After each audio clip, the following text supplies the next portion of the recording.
Ang presyo ngayon ng for meat na manok ay nasa 230 pesos per kilo hanggang 250 pesos per kilo. Sa ibang lugar, umaabot ng 300 pesos hanggang 400 pesos. Ang RTL naman ay nagsisimula sa 600 pesos hanggang 1,500 pesos per head. It depends sa breed. Ang mahal ng sigarilyo ngayon. 140 na yung isang kaha. 140? 140 din ito eh. Ito na lang kayo yung bilhin ko. Ganito kalaking heritage. 140 din to eh. Kaya mo mong sigarilyo araw-araw, pero hindi mo kaya magmanok. Presyo ng kalahating kaha. Isang kaha. Dalawa. Pag-isipan nyo mabuti. Maraming paraan para magkaipon. Kung hindi matigil yung bisyo, pwede naman i-minimize, di ba? Nung ako'y nagsisimula pa lang, di ko alam kung saan i-market yung mga manok. Tapos, naibenta ko yung mga sisiyo, minsan yung mga buyers bumaback out pa. Lalong-lalo na kapag hindi pa tayo kilalang breeders. Pero, yung naisipan ko talaga, never give up. No? Kasi lahat naman ng umaasenso talagang nagfi-failure din. At isa na po ako doon. Ito yung ating pangalawang manukan. Yung unang manukan natin, hindi po sa akin yung lote na yon. At yung ginamit na nila, syempre talagang gusto ko ring magkabahay yung mga manok natin kasi hindi ko na magamit yung lote ng tiyahin ko. So, nakabili ako dito dahil nga nag-buy and sell ako ng manok. Nakaipon ako that time mga 20,000 pesos lang. Kaso nga lang yung down payment dito sa lote is 50,000 pesos. 3 days po ako nagpakaawa talaga sa owner ng lote na to at binigay niya sa atin ng 20,000 yung down payment. 5,000 pesos yung monthly dito. Ito po yung unang bahay ko. Dito ako natutulog. Ito yung mga bahay ng mga manok natin dati. Maraming memories dito. At sana ay kayo din makakuha ng lote. At talagang wag po kayong mahiya dahil kapag gusto nyo magnegosyo, dapat hindi po kayo mahiya and dapat makapal yung mukha nyo. Mula po ako sa broken family at both parents ko ay yung mama ko nagtitinda lang, si papang naman, yung papa ko talaga ay tricycle driver. And both sila ay hindi po kayang suportahan ako sa pag-aaral ko, no?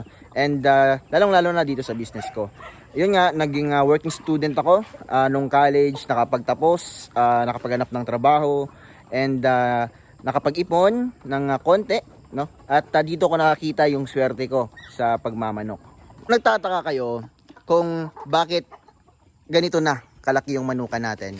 Dahil po, nung walang-wala ako, yung naisipan ko is magnegosyo, ibang negosyo po, hindi po itong pagmamanok, no?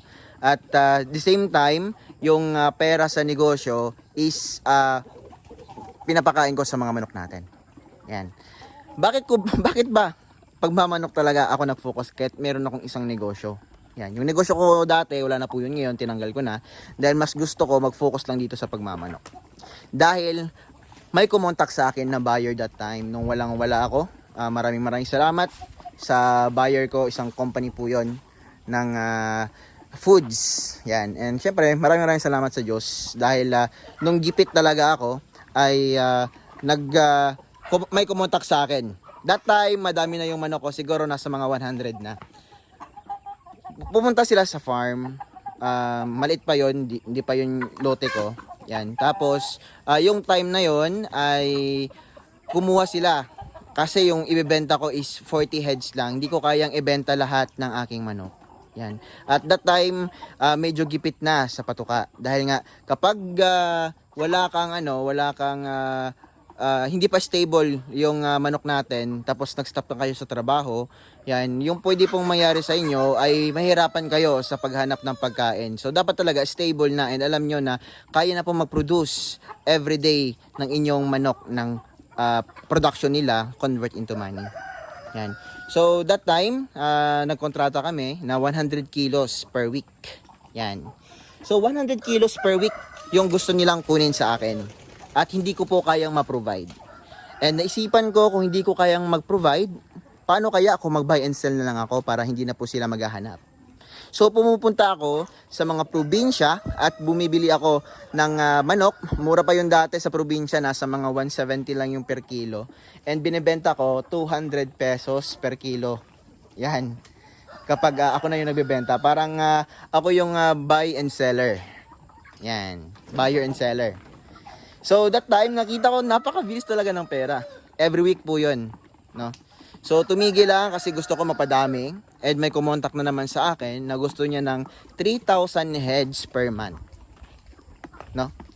So paano ko mapuprodusan yung 3,000 heads per month? So kailangan ko ng napakaraming breeders.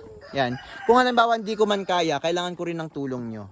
Yan. So sa akin, pwede kayong kumuha ng mga CCU, and kung may mga buyers, pwede ko po kayong ma-recommend kung halimbawa hindi muna ako magbebenta. Yan. No? So kapag alam ko na stable na, madami na ako mapuproduce, marami akong buyers na masusuplayan. No? At hindi na po sila maghahanap ng iba, kundi sa atin lamang. Kung wala kang lupa, pwede ka naman umutang ng kapital. Kapag umutang ka ng kapital, no, pang tostos, pang down sa lote, yan, okay na okay.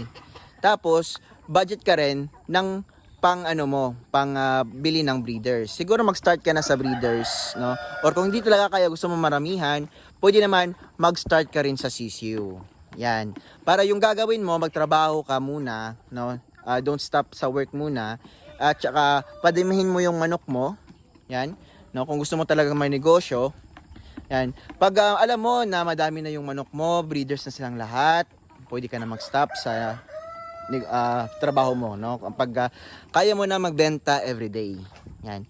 Ito, sa totoo lang, yung iba talaga nahihirapan sa paghahanap ng mga buyers. Nahihirapan sila dahil nahihiya sila mag-post, tinatamad sila magbenta. Yun yung failure. Kasi nga, hindi mo maibenta yung mga manok mo.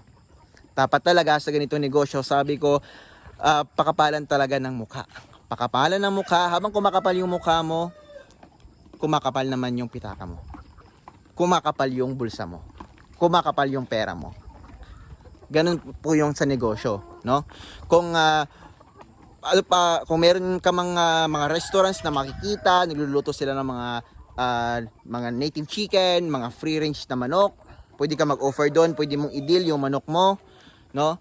Tapos syempre, kung meron na silang mga dealer ng manok or supplier, pwede kang mag-supply ng mas mura pa, no? Hanggang makuha mo yung loob nila, at pwede kang magpataas ng presyo after ilang months na naman. Yan. So, dapat po makuha mo rin yung loob ng mga buyers mo. No, ganito po yung pagninegosyo ng pagmamanok. Dapat talaga mautak ka rin, hindi lang puro palabas ng pera, dapat din gumagalaw yung pera mo. Yung iba kasi dito, talagang sobrang negative thinker. Sabi nila kapag may peste, talagang mamamatay yung mga manok natin, so wag na lang magnegosyo, magtrabaho na lang. Yan. Yung iba naman gustong pumunta sa ibang bansa, yan, no? So kapag ganun po yung mindset nyo, no? Naisip nyo ba mga Chinese, mga ibang lahi pumupunta sa Pilipinas kasi nagnenegosyo dito? Ibig sabihin nandito yung pera. Bakit kayo pumupunta sa ibang bansa kung kaya naman dito, no? In case na lang kung sobrang laki talaga or sureball na aasenso ka dun sa labas.